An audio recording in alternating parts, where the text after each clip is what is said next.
Anything that one would do for diabetes or prediabetes, hemoglobin A1C is just a measurement of glycosylated hemoglobin, which is sugar that's attached to a protein. And that sugar protein gets stuck to the red blood cells. As the red blood cells flow through your blood vessels, they literally bump into particles of this glycated hemoglobin. And some of it will stick to the red blood cells.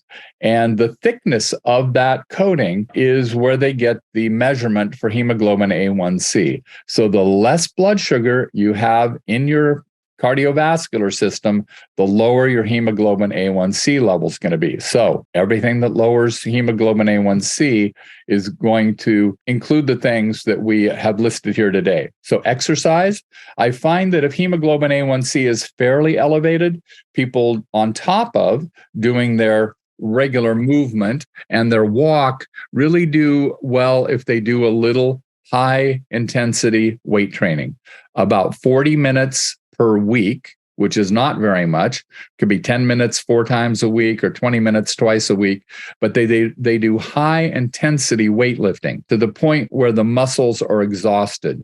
And that changes how the GLUT4 receptors bring sugar into the muscle cells versus leaving it in your bloodstream. So that's probably the fastest, most effective way to get it down.